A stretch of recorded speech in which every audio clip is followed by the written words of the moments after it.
अच्छा। निवेदिता जी का हमारे मंच पर बहुत बहुत स्वागत है। निवेदिता जी को मैं बहुत पहले से जानता हूँ, in period of BHEL Haridwar में मैं 1983 से 1995 तक कार्यरत था और मेरे कोलीग थे दादा मानिक घोषाल और उनकी बिटिया है निवेदिता चक्रवर्ती।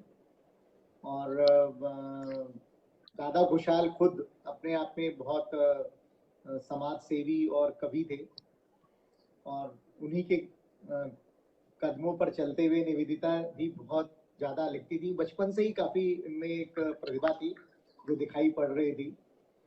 आसपास हरिद्वार में कभी भी कोई फंक्शन होता था, उसके एंकर्स में नवीन और निवेदिता यही एंकरिंग करते थे, तभी वो एक फंक्शन अच्छा माना जाता था। उसके बाद विवाह के बाद इन्होंने LIC ज्वाइन की और LIC में भी इन्होंने हिंदी साहित्य में बहुत सारे पुरस्कार प्राप्त किए। उसके बाद ये बजाज अलायंस में भी रही और हिंदी साहित्य की लगातार सेवा करती रही और उन्होंने हर एक विधाओं पर लिखा है, चाहे वो निबंध हो, चाहे कविता है, चाहे कहानी है या लेख है। और इनकी कविताएं, कहानियां किसी न किसी नेशनल लेवल के न्यूज़पेपर में, पत्रिका में भी छपती रही हैं। और इनकी अपनी एक बुक प्रकाशित हुई है, मेरे हिस्से का नूर। और मुझे पता है कि आगे भी उनकी और किताबें भी छपेंगी बहुत सारी लगातार, क्योंकि अब इन्होंने सारा समय सिर्फ साहित्य सेवा पे लगा रखा है और समाज सेवा कर रही हैं। आकाशवाणी दिल्ली और नजीबाबाद आकाशवाणी से भी इनके प्रोग्राम प्रसारित होते रहे हैं। अनुभूज इंडिया की संस्थापक हैं, उसमें बहुत 5000 के करीब मेंबर जुड़ गए हैं और लगातार साहित्य की सेवा कर रही हैं निवेदिता जी। तो निवेदिता जी, आपका स्वागत है हमारे मंच पर। और बहुत बहुत आभार व्यक्त करती हूँ इस प्लेटफॉर्म का आपका कि आप लोगों ने मेरे को आमंत्रित किया। आपका प्लेटफॉर्म वैसे ही मेरे को बहुत आकर्षित करता है, क्योंकि ये जिस उद्देश्य को लेकर के चल रहा है, ऐसा कोई प्लेटफॉर्म नजर नहीं आता अभी पैन इंडिया। मुझे तो कोई दूसरा प्लेटफॉर्म नहीं दिखा जहां पर आपने यंग लोगों को और बुजुर्ग लोगों को सबको एक प्लेटफॉर्म देने की कोशिश करी है। ये बहुत ही अनूठा प्रयास है और मुझे बहुत खुशी है कि मैं इस मंच में आई हूँ और हम कुछ बात भी करेंगे इस पे। जी धन्यवाद निवेदिता जी। बहुत एक छोटा सा एक प्रयास किया है मैंने और उसमें मेरे को सभी लोगों का सहयोग भी प्राप्त हुआ है, जिसकी वजह से हम आज इसमें कुछ कर पा रहे हैं। पेंडेमिक की वजह से बहुत सारी रिस्ट्रिक्शंस हैं और एक टेक्नोलॉजी की वजह से हम लोग फिर भी अपनी रीच और अपनी एक्सेस सबके पास बनाए हुए हैं। और ये एक बहुत अच्छी बात है कि ऐसी पेंडेमिक में भी बिकॉज ऑफ द टेक्नोलॉजी हम लोग एक दूसरे से जुड़े हुए हैं। तो आज हम निवेदिता जी से कुछ बातें करेंगे और इनकी कुछ कविताएं भी सुनेंगे, इनसे कहानी भी सुनेंगे। तो सबसे पहले तो निवेदिता जी, आपका स्वागत करते हुए मैं आपसे ये पूछना चाहूंगा कि जो बुजुर्ग हैं, सीनियर्स हैं घर में, वो किसी भी परिवार की रीढ़ की हड्डी होती हैं और उनसे ही परिवार और वंश आगे चलता है। मगर जब आज का जो माहौल है जिसमें हम एक संयुक्त परिवार से टूटकर एकल परिवार की तरफ बढ़ रहे हैं, बिकॉज जो भी समस्याएं हैं हमारे देश में या पूरे विश्व में कहा जाए तो ऐसे में जो एक सीनियर के साथ इमोशनल अटैचमेंट है, उसको हम कैसे बनाए रखें? आप चूंकि नॉर्मली जो कवि हैं और समाज के लिए आप बहुत काम भी करते हैं, तो आप बहुत संवेदनशील हैं, तो आपने जरूर इस बात को कहीं ना कहीं ध्यान में रखा होगा, नोटिस में आया होगा। तो मैं आपके ऑब्जर्वेशंस पूछना चाहता हूँ। जी ये एक ऐसी समस्या है जो कि एक्चुअली सब लोगों को डिस्कस करनी भी चाहिए। तो हमारे देश में या बाहर भी कह लीजिए, अब जैसे किसी छोटे गांव या कस्बे में अगर माता पिता हैं, तो वो अपनी जगह छोड़ना भी नहीं चाहते, वो अपनी जगह में ही रहना चाहते हैं और बच्चों के बड़े शहरों में नौकरी लग जाती है। अब ऐसा तो पॉसिबल नहीं है कि बच्चे अपनी नौकरी छोड़ करके माँ बाबा के साथ रहें, तो बच्चों को भी जाना पड़ता है, उस कस्बे, उस छोटी सी जगह को छोड़ के अपने शहरों में जाना पड़ता है। तो अब ऐसे में क्या किया जाए कि जब माता पिता आपके साथ शिफ्ट नहीं होना चाहते और वो अपनी जगह पे ही रहना चाहते हैं और आप वहां से कैसे इमोशनल सपोर्ट कर सकते हैं। तो मुझे जहां तक समझ आता है, जो बुजुर्गों को मैंने बहुत बहुत पास से देखा है, खुद अपने माँ बाबा को, हमारे यहाँ फादर मदर को माँ बाबा बोलते हैं, हम बंगाली हैं, माँ बाबा को देखा है, मैंने अपनी दादी नानी को देखा है, और इसके अलावा मेरी जो फ्रेंड्स हैं उनके माता पिता के साथ मेरे एक अलग तरह के ही रिलेशन है, सब मेरे को बहुत प्यार करते हैं और मैं बात करती रहती हूँ। तो मुझे जो समझ में आता है, बुजुर्गों को सबसे ज्यादा बात करने के लिए कोई चाहिए। तो जैसे अभी बिल्कुल अपनी बिल्कुल। माँ को भी मैं नोटिस करती हूँ, माँ चाहे मेरे पास रह रही है लेकिन उनको वो फोन उठा करके अब मेरे भाइयों के साथ बात करना बहुत पसंद करती हैं। तो सबसे पहले तो कम्युनिकेशन लेवल, तो अगर आप कितने भी बिजी हैं तो कम से कम दिन में एक बार अपने माता पिता से जरूर बात करनी चाहिए। उस आधे घंटे की बात से ना उनका पेट भर जाता है। दूसरा, ठीक है, आजकल बहुत ज्यादा फाइनेंशियली कैपेबल हर कोई होते हैं, माता पिता भी होते हैं, लेकिन बहुत सारे बच्चों के मम्मी पापा प्राइवेट में काम करते थे और उन्होंने पीएफ रखा हुआ है, जिससे कि पीएफ के इंटरेस्ट से वो अपना घर का पालन पोषण कर रहे हैं। लेकिन हम कहीं हाँ पे फॉर ग्रांटेड ले लेते हैं, हम सोचते हैं कि ठीक चल रहा होगा, लेकिन नहीं। कई बार फोन करके पूछना चाहिए कि आप जो ये खाना पसंद करते थे, आप अभी भी बनाते हो ना ये खाना, मतलब कहीं उन्होंने उस पीएफ इंटरेस्ट से अपने शौक तो नहीं सिकोड़ लिए, उन्होंने खाना पीना तो नहीं सिकोड़ लिया। बिल्कुल। मतलब इस लेवल तक एक बच्चे को सोचना बहुत जरूरी है, और अगर कहीं पे उनको ये फील होता है कि ऐसा हो रहा है, तो एक एडिशनल फाइनेंशियल सपोर्ट अपने मम्मी पापा को देनी बहुत जरूरी है, और ये जरूर करना चाहिए। और इसके अलावा तो विजिट करना ही चाहिए, कम से कम महीने 2 महीने में एक बार अपने माता पिता को जरूर विजिट करें। तो ये मेरे ख्याल हैं, और ऐसा मैंने करा भी है नहीं अपने जीवन में। जी। नहीं नहीं, ये बिल्कुल सही बात है कि कई बार माता पिता संकोच बस कुछ समस्याएं होते हुए भी नहीं बताते, या नहीं। इसका रिवर्स भी होता है। तो वो जी। जब तक आपका उसका इमोशनल अटैचमेंट नहीं हो और जब तक आप उसको गहराई में जाकर इंक्वायरी नहीं करें, तो कई बार हम्म। पता भी नहीं चलेगा। तो वो बहुत जी। जरूरी है कि उनसे क्लोजनेस बनी रहे और बॉन्डिंग बनी रहे, तभी ये बिल्कुल। सीख संभव है। जी। और इसके विपरीत ये भी कई बार देखा जाता है कि कई बार जो सीनियर्स हैं वो लोग भी इस तरीके से व्यवहार करते हैं जिससे जो बच्चे हैं वो चाह करके भी वो कहते हैं कि नहीं, ये कुछ हमारा एडजस्टमेंट नहीं हो पा रहा है। तो ऐसे जी। हालात में जो सीनियर्स हैं उनको किस तरह से एक सामंजस्य स्थापित करना चाहिए, क्या करना चाहिए उनको, क्योंकि उनको भी शायद कहीं ना कहीं कुछ सामंजस्य की जरूरत तो है। जी बिल्कुल। तो तो देखिए, ये तो ऐसा है कि ये पीढ़ियों का अंतर तो हमेशा रहता ही है। एक सोच विचार का अंतर, एक परिस्थितियों का अंतर, बहुत छोटी छोटी सी बातें, वेशभूषा का अंतर। पहले हमारे जमाने में हम, मैं अपने ही जमाने की अगर बात करूं, जब हम छोटे होते थे तो हम सूट भी पहनते तो चुन्नी लेनी बहुत जरूरी होती थी उसके साथ। तो क्योंकि हम हाँ जी। छोटे शहर हरिद्वार से बिलोंग करते थे, तो वहां पे बिना चुन्नी लिए हम बाहर नहीं निकलते थे। बट आज दिल्ली में चुन्नी लेना कोई इतना जरूरी नहीं है, और हमारे बच्चों की वेशभूषा बिल्कुल चेंज है। जो हमने बचपन में पहने थे उससे हमारे बच्चों के परिधान बिल्कुल अलग हैं। तो ये तो हुई परिधान की बात की। कहीं पे हमारा ना माइंड सेट ऐसा नहीं होना चाहिए कि परिधान से हम ऐसा सोचे कि कोई इंसान संस्कारी नहीं है, किसी इंसान के आचार विचार खराब है। परिधान से इस चीज पर कोई अंतर नहीं पड़ता। तो एक बहुत वेस्टर्न ड्रेस में पहना हुआ इंसान भी बहुत संस्कारी हो सकता है, उसके आचार विचार भी बहुत अच्छे हो सकते हैं, वो भी बड़ों को आदर करने वाला हो सकता है। एक तो ये, और एक बहुत जैसे हमारे जमाने में और इस जमाने में बहुत फर्क हम देखते हैं। बॉयफ्रेंड्स वगैरह हमारे इतने इतने ओपनली नहीं होते थे, अब आज की डेट में होते हैं। तो हमने खुद कोएड में अपने बच्चों को एजुकेशन दिया है, तो उस चीज का तो प्रभाव पड़ेगा। तो ये जो जो चेंज है ना, इसको सहजता से लेना बहुत जरूरी है। अब फॉर एग्जाम्पल मैं आपको बोलती हूँ कि मैं अपनी डॉटर को टोक देती हूँ कई बार उसके ड्रेस के लिए, और मेरी मदर जो उसकी नानी है, वो कहती है अरे बहुत अच्छी लग रही है। तो मेरी डॉटर बहुत प्यार से उनको हक करती है और कहती है आप ज्यादा मॉडर्न हो, मम्मी इतनी मॉडर्न नहीं। तो वो ज्यादा खुश होती है अपनी नानी से। तो सही बात। ये, जी, ये थोड़ा सा तो सहजता लानी पड़ेगी दोनों तरफ। हाँ हाँ हाँ। नहीं, ये बात आपने बिल्कुल सही कही कि जो स्वीकार करना है आज के जमाने को, और जो मन के कुछ ऐसे भाव होते हैं जो बहुत संकुचित होते हैं, उनसे तो बाहर निकलना ही पड़ता है, तभी आप भावनात्मक रूप से अपने बच्चों के साथ ज्यादा जुड़ सकते हैं। ज्यादा जुड़ तो सकते मैं स्वागत कर रहा हूँ, आशमा अग्रवाल जी आ गई हैं, जी शालिनी जी हैं, और आप जी आभार उत्कर्ष भी हमको वॉच कर रहे हैं।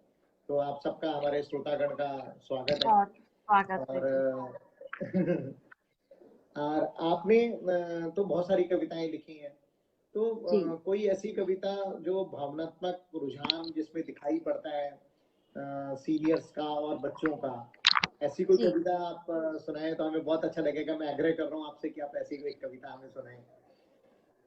जी जरूर। अ, क्या होता है कि जब हम ना हम बचपन से देखते हैं लोग बुढ़े होते हैं और सब इस एज से गुजरते हैं। तो महात्मा बुद्ध ने भी बुढ़ापा देखा था, तभी वो हिल गए थे, तभी उन्होंने निर्वाण की तरफ चले गए थे। तो ऐसे हम लोग भी देखते हैं, लेकिन जो हमें सच्ची में जब समझ आती है ना ये आयु, वो तब समझ आती है जब हमारे अपने माता पिता हमारी आंखों के सामने बूढ़े होते हैं। और तब मैंने जब अपने पिताजी का बुढ़ापा देखा था, साथ में उनको कैंसर भी हो गया था, उस समय जो उनकी जर्जर स्थिति उनकी शरीर की हो रही थी, लेकिन एक चीज और फील करी थी तब कि एक बूढ़े इंसान का मन तो बूढ़ा नहीं होता। जैसे हम भी बूढ़े हो रहे हैं लेकिन हमारा मन तो बूढ़ा नहीं है भाई, और शायद नहीं होगा बिल्कुल 70-80 साल तक। तो मन कभी बूढ़ा नहीं होता। तो इसी एक भावना पे मैंने लिखी थी, क्योंकि बाबा को मैं जब ऑब्जर्व करती थी तो उनका शरीर काम नहीं करता था, लेकिन वो उनका मन में उतनी ऊर्जा थी जितनी उनकी पहले थी। लेकिन वो इस हकीकत को स्वीकार नहीं करते थे कि नहीं, शरीर कमजोर पड़ गया है। तो एक इसी भावना पर एक कविता लिखी थी, बुढ़ापा बाबा का। शायद तुम्हें नहीं देखती नजदीक से तो बुढ़ापा कभी समझ ना आता मुझे। शायद तुम्हें नहीं देखती नजदीक से तो बुढ़ापा कभी समझ ना आता मुझे। वही स्वाभिमान, वही सब कर गुजरने का हठ, मन वहीं खड़ा होता है आयु के युवा पड़ाव पर। मन वहीं खड़ा होता है आयु के युवा पड़ाव पर शरीर दिन पर दिन टूटता ही जाता है। मन स्वीकारता ही नहीं टूटेपन को, आज्ञा कैसे माने अनुसरण को। मन स्वीकारता ही नहीं टूटेपन को, आज्ञा कैसे माने अनुसरण को। क्यों विवश हो जाती है आयु, क्यों मार देना पड़ता है मन को। मन कहता है छड़ी को छोड़ दो, शरीर छड़ी को नहीं छोड़ पाता। मन कहता है मन कहता है छड़ी को छोड़ दो, शरीर छड़ी को नहीं छोड़ पाता। मन कहता है फिर से उड़ान भरो, शरीर एक कदम नहीं बढ़ पाता। निर्णय का अधिकार वही रहता है, पर निर्णय की सीमा बाकी सब निर्धारित करते हैं। निर्णय का अधिकार वही रहता है, पर निर्णय की सीमा बाकी सब निर्धारित करते हैं। मन किसी सीमा को मानता ही नहीं, शरीर को अनदेखा कर मस्त चलता है। बुढ़ापा तोड़ देता है सब कुछ, केवल शरीर को नहीं, मन को भी कहीं चुपके से। केवल शरीर को नहीं, मन को भी कहीं चुपके से। चुपके से। बहुत आभार। बहुत बहुत बहुत आपने नजदीक से देखा है, और ये बात बिल्कुल सही है कि जब मन बूढ़ा नहीं होता और शरीर साथ नहीं देता, तो जो एक ऐसी स्थिति सामने आती है, तो उसको हम कैसे स्वीकारें, ये बात तो सीखनी ही पड़ती है। अभी आपने जैसे बताया कि जो मैं भी जानता हूँ बहुत पर्सनल तौर से, दादा गोसाल के साथ बहुत जुड़ा हुआ रहा हूँ, और जब वो बीमार थे तब तो खैर मैंने नहीं देखा, आपने देखा है। तो जब कई बार ऐसा होता है कि जो बुजुर्ग हैं, सीनियर्स हैं, वो एक ऐसी स्थिति में आ जाते हैं कि जब उनके हाथ पैर भी नहीं चलते, इतने कमजोर हो जाते हैं, और मन जो है वो कमजोर नहीं होता, मन में ऊर्जा भरी होती है। तो ऐसी हालत में जबकि घर में, परिवार में, उनको हम कैसे सपोर्ट करें, किस तरीके से हमें उनका सपोर्ट करना चाहिए ताकि हम उसको उस समय को प्रॉपरली निकाल सकें और बिना किसी कड़वाहट के। कई बार मैंने देखा है कुछ परिवारों में इस बात को लेके कड़वाहट आ जाती है, तो उस कड़वाहट से कैसे बचें और कैसे सपोर्ट करें?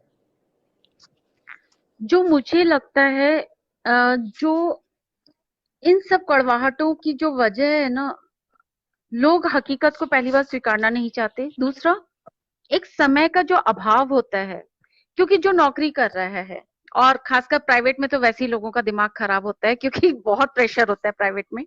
तो एक तरफ जी, एक तरफ से जो किड़ किड़ किड़ किड़ ऑफिस की चल रही होती है, फिर घर की गृहस्थी की जो झंझटें होती हैं, और साथ में ये तो एक इंसान को सारी ये तीनों चारों चीजों में एक सामंजस्य बिठाना, ये बहुत बड़ा कला का काम है। एक तो ये, प्लस जो ये जो समय का अभाव होता है, इंसान समय नहीं दे पाता, चाह करके भी नहीं दे पाता, तो वो क्या होता है कि अंदर से जो रुष्टता सी जो आ जाती है वो बाहर झलकने लगती है। तो इन सब चीजों को सामंजस्य कैसे बिठाया जाए, जैसे अगर बहुत रुग्ण वृद्ध हैं आपके घर में और आप समय नहीं दे पा रहे हैं, तो आजकल बहुत सारी मेडिकल एजेंसीज हैं जो कि आपको सपोर्ट देती हैं, जो कि सुबह 8 से लेकर के शाम के 8 बजे तक आपको वहां से लड़का मिल जाता है। आपको थोड़े से पॉकेट से पैसे तो निकालने पड़ेंगे, अब दो में से एक काम तो करना पड़ेगा, या तो आप समय दे दीजिए या आप पैसे निकालने को राजी रहिए। तो उससे भी वृद्ध की सेवा हो जाती है। और उनको क्या चाहिए होता है, उनको जैसे बहुत वृद्ध है, मान लीजिए कि उनके डायपर्स भी चेंज करने हैं, एडल्ट डायपर्स चेंज करने हैं, आप नहीं कर पा रहे हैं, उनको उठाना धरना, उनको नहलाना वगैरह, तो वो लड़का कर लेगा। साथ ही वो जो मेडिकल एड्स इंजेक्शन वगैरह देना वो भी कर लेगा। प्लस उसको बोलिए कि आपको हमारे फादर के साथ रखा है मैंने, आपको पूरा 8 घंटे के लिए हम आपको पैसे भी दे रहे हैं, ऐसा नहीं कि आप बुक पढ़ते रहेंगे, आप हमारे फादर से बात भी करेंगे। तो आपका जो काम है वो लड़का कर देगा। फिर जब आप ऑफिस से आते हैं, आप बैठिए थोड़ी देर अपने पिताजी के पास, माताजी के पास, जिनकी भी तबीयत खराब है। तो बात ये हो रही है कि आप कैसे करके इन सारी चीजों को एडजस्ट करते हैं लाइफ में, कैसे करके सामंजस्य बिठाते हैं, और कैसे करके आप सपोर्ट कर पाते हैं। तो सारी बात ये है कि विल पावर ना अंदर से होती है। अगर विल पावर है, अगर आप एक्चुअली सेवा करना चाहते हैं, तो रास्ते भगवान खोलता है। प्रॉब्लम ये है कि हम लोग अपने ना ड्यूटी से एक कदम पीछे हटते हैं, एक कदम आगे बढ़ेंगे तो अपने आप सारे रास्ते खुलेंगे। जी, वाह, क्या बात है, बहुत अच्छी बात कही आपने।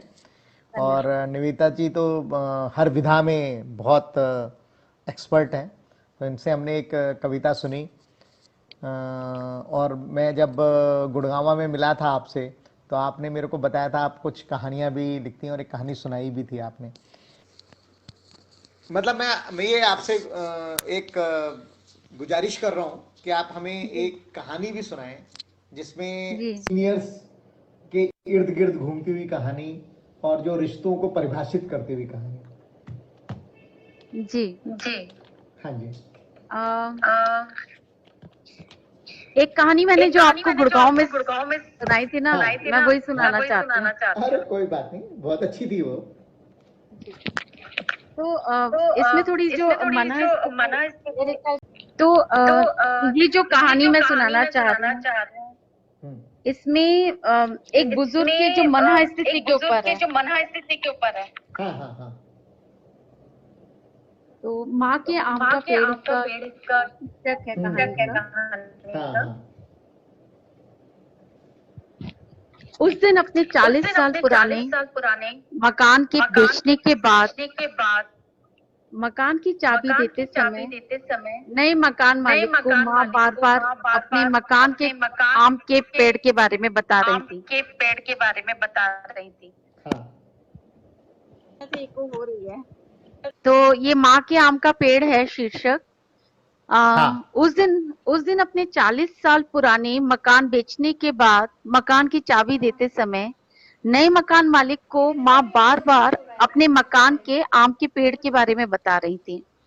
बहुत बड़े बड़े वो हरसिंगार का पेड़ जिसके नीचे कुर्सी लगाकर मैं पढ़ा करती थी, वो दरवाजे जिनके पीछे आपस में लड़ाई करके बाबा की डांट के डर से हम छुप जाया करते थे, वो आंगन जहां होली पर पड़ोसियों का आना, फिर छत के ऊपर से हमारा बाल्टी से रंग वाला पानी उड़ेलना, दादी की चारपाई पर बैठकर पच्चीसी खेलना, ड्राइंग रूम में बाबा के कवि साथियों की कवि गोष्ठी या माँ के महिलाओं के साथ भगवान का कीर्तन, रोज सुबह माँ का पूजा के लिए जवा फूल, कनेर का फूल, आम का पत्ता, तुलसी तोड़ना और ना जाने क्या क्या।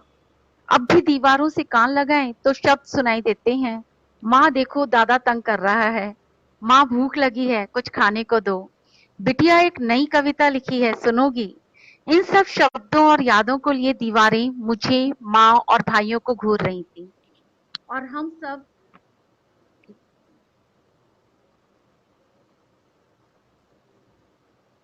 सब इन सब से आंखें चुराकर लौट गए अपने अपने घर। कौन रहता उस शहर में, उस घर में? बाबा के गुजरने के बाद माँ हमारे साथ आ गई थी और हमारी नौकरी और परिवार हमारे अपने अपने शहरों में थे। हम कुछ किताबें, दादी का पानदान, घर का नाम पटल, भगवान की मूर्तियां जैसी कुछ निशानियां ले आए थे। हम सब फिर से अपने अपने जीवन में व्यस्त हो गए थे कि एक दिन बड़े भाई ने व्हाट्सएप पर हमारे घर की तस्वीर भेजी। पूरा घर तोड़ दिया गया था और सारे पेड़ भी काट दिए गए थे। हमने वो तस्वीर माँ को नहीं दिखाई। आंखें तो हम तीनों की भीगी गई थी अपने अपने शहरों में, अपने अपने घरों में। कुछ पीड़ाओं को चुपचाप पी लेने में ही जीवन की गति है। यस। और कुछ दिन बीतते कि एक पड़ोसी ने माँ के व्हाट्सएप पर मकान की नई तस्वीर भेजी। हमारे एक मंजिल मकान को तोड़कर 4 मंजिला भवन तैयार कर दिया गया था। मैं माँ के चेहरे पर आते जाते भाव पढ़ रही थी। तभी माँ मेरे पास फोन लेकर आई, बोली, बेटा वो आम का पेड़ नहीं दिख रहा। मैंने कहा, माँ इतने बड़े 4 मंजिले मकान के पीछे कैसे दिखेगा? वही है जहाँ था। और ये झूठ बोलकर सीधे मैंने बाथरूम में जाकर दरवाजा बंद कर दिया। मातम जो मनाना था अकेले में मुझे, हमारे बचपन के घर का, वहां के जवाब फूल के पेड़ का, हरसिंगार के पेड़ का, कनेर के फूल के पेड़ का और आम के पेड़ का। बहुत खूब। तो ये बहुत सुंदर।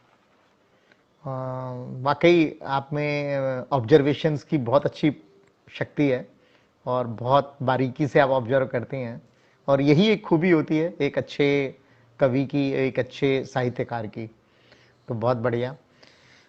अब हम थोड़ा सा ये देखते हैं कि समाज में ज़्यादातर हमारे यहाँ हिंदुस्तान में, भारतवर्ष में सब लोग साथ साथ रहने की कोशिश करते हैं, और फिर भी कुछ ऐसी परिस्थितियाँ हो जाती हैं जब माँ बाप अलग रहते हैं और बच्चे अलग रहते हैं। और जब साथ साथ रहते हैं तो ज़्यादातर ये माना जाता है कि बच्चे माँ बाप की सेवा करेंगे। मगर कालांतर में बहुत सारे केसेस हमें कहीं अखबार में, कहीं पत्रिकाओं में और कई बार समाज में देखने को भी मिलते हैं, जब ये पता चलता है कि जो सीनियर्स हैं उनके साथ घर में अच्छा व्यवहार नहीं किया जा रहा होता, या उनके साथ अन्याय हो जाता है। इवन कई बार जो घर उन्होंने खुद बनाया उस घर से उन्हें बाहर निकाल दिया जाता है।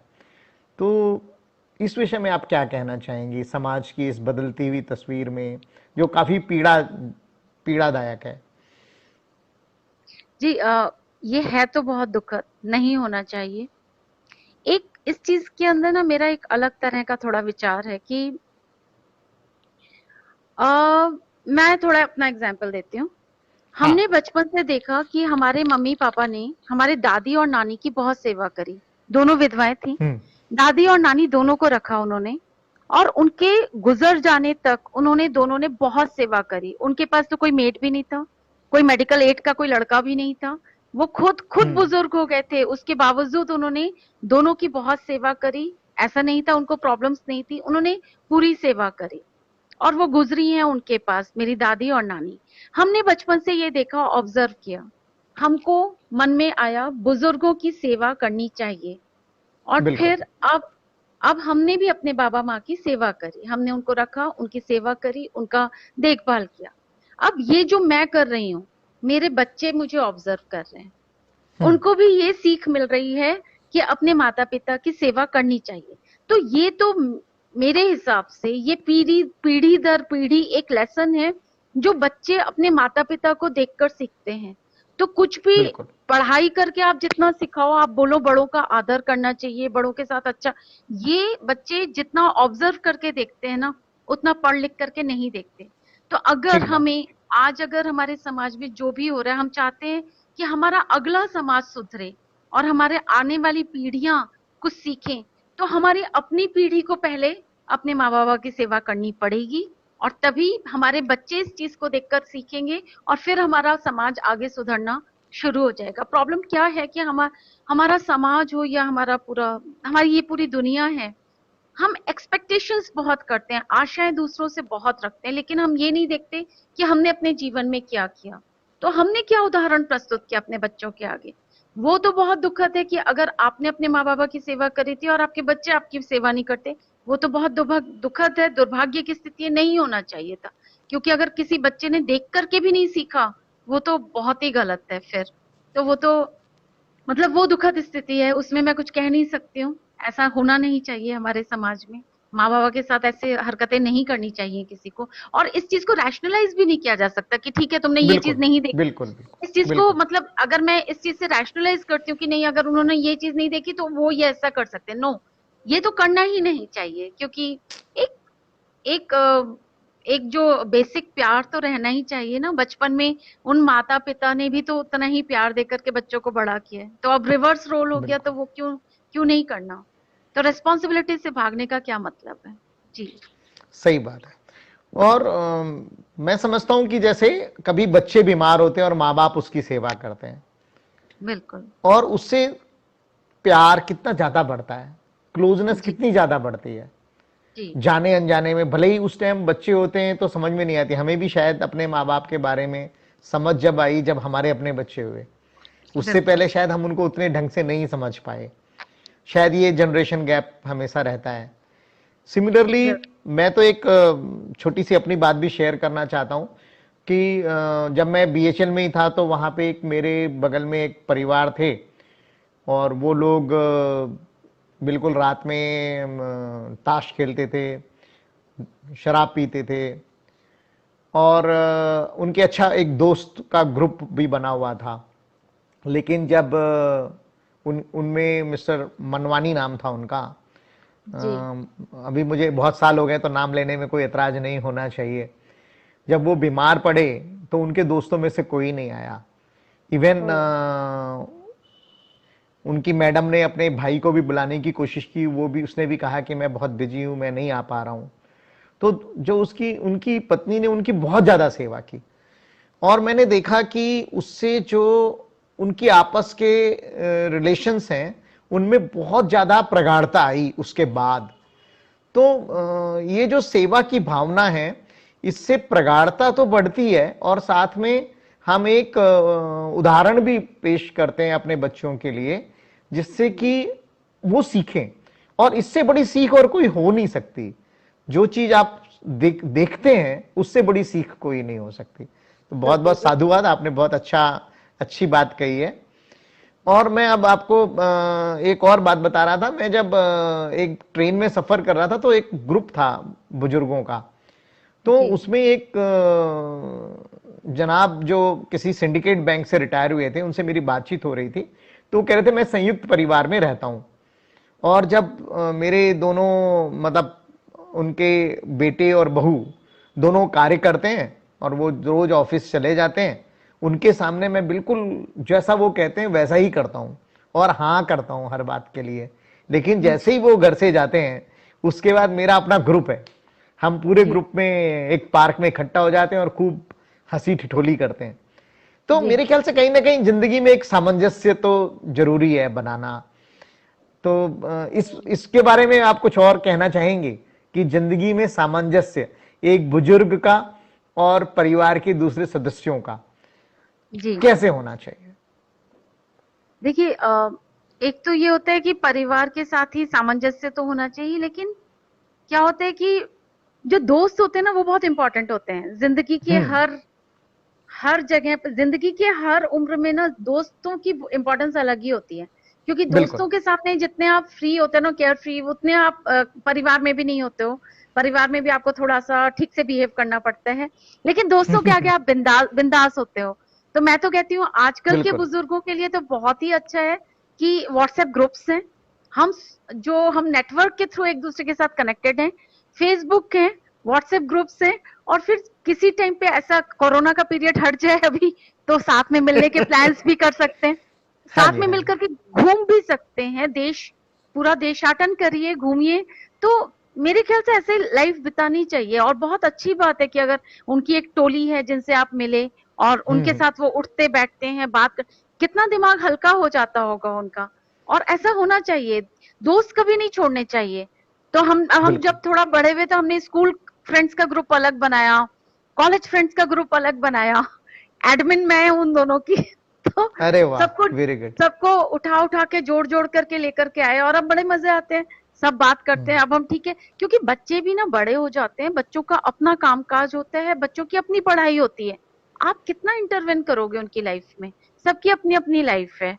तो आप एक लिमिटेड बातचीत ही होती है, ऐसा नहीं है कि वो प्यार नहीं करते या हम उनको प्यार नहीं करते, सबकी अपनी अपनी लाइफ है। तो इतना ज्यादा सबको स्पेस देनी भी बहुत जरूरी है, तो इसके लिए दोस्तों का एक एडिशनल ग्रुप होना बहुत जरूरी है, और ऐसा होना और चाहिए। हाँ, मैं तो उसको उससे भी रिलेट कर रहा हूँ कि अभी थोड़ी देर पहले जब आपने कहा था कि जो मन है वो हम्म। तो उतना ही ऊर्जावान रहता है।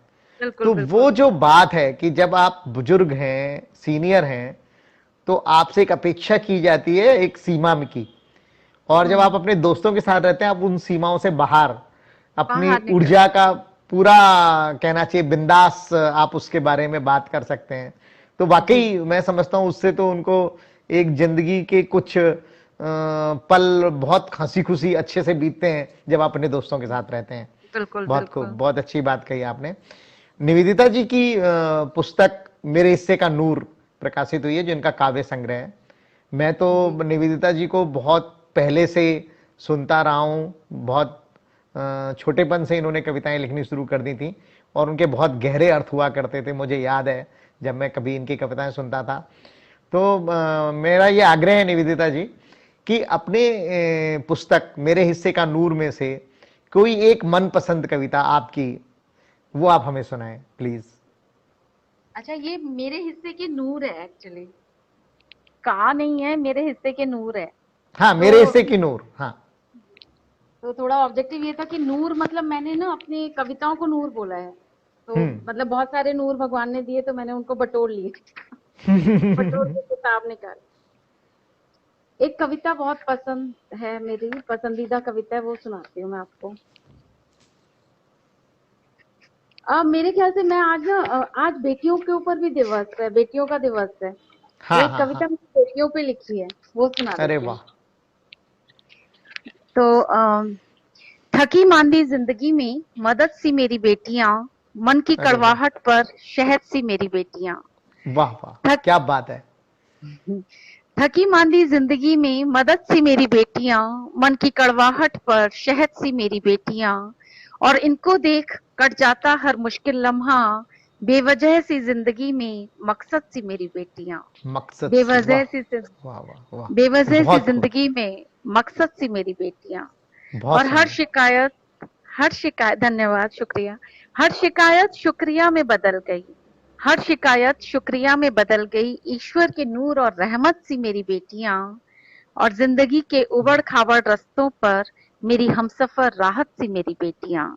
वाह जिंदगी वाह के वाह। उबड़ खाबड़ रास्तों पर मेरी हमसफर राहत सी मेरी बेटियां, और इनके साथ उड़ आती हूँ आसमान तक, इनके हम्म। साथ उड़ आती हूँ आसमान तक, हर लम्हा एक हिम्मत सी मेरी बेटियां, और ये बेटियां हैं मेरी गजल का मक्ता, जिंदगी पर दस्तखत सी मेरी बेटियां, वाह, जिंदगी पर दस्तखत सी मेरी बेटियां।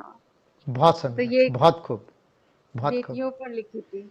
नहीं नहीं नहीं, बहुत बहुत अच्छी कविता आपने लिखी है। और मैंने तो शायद नहीं, फोटो में ही देखा है। मेरे ख्याल साथ साथ खड़ी हो जाएं तो आप भी बहन ही लगेंगी।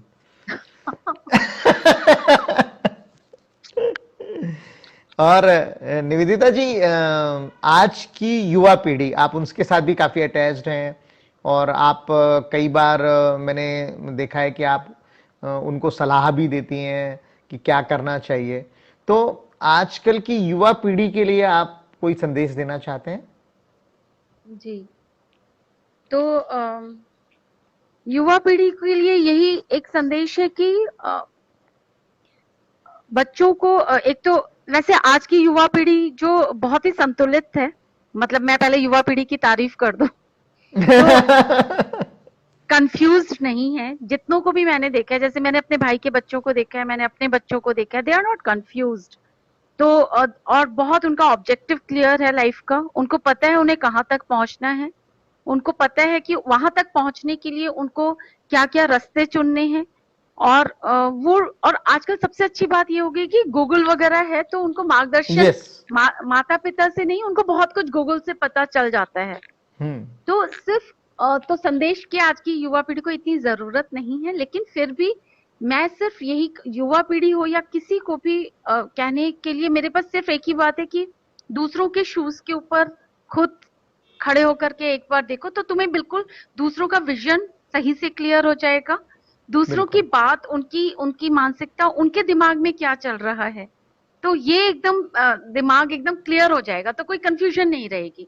तो सारी प्रॉब्लम्स वहां पे अराइज होती हैं जहाँ पे हम दूसरों को नहीं समझ पाते हैं, और हम एक्सपेक्ट हमेशा ये करते रहते हैं कि लोग हमको ही समझते रहें। तो हमें भी थोड़ा सा आगे बढ़ करके दूसरों को समझना बहुत जरूरी है, और जहां पर एक दूसरे की समझ स्थापित हो जाती है ना, वहां पे प्रॉब्लम सॉल्व हो जाती है, वहां पे सारे रिश्ते भी अच्छे हो जाते हैं। जी, बहुत खूब, बहुत सुंदर। क्योंकि मुझे लगता है कि जितनी भी टकराहट है वो वहीं शुरू होती है जब हम अपने विजन से देखते हैं, अपने तरीके से देखते हैं, जी। और हमारी कुछ चाहते होती हैं, हम वो चाहते हैं कि भाई हमारी चाहतें पूरी हों, वो ज्यादा जरूरी है।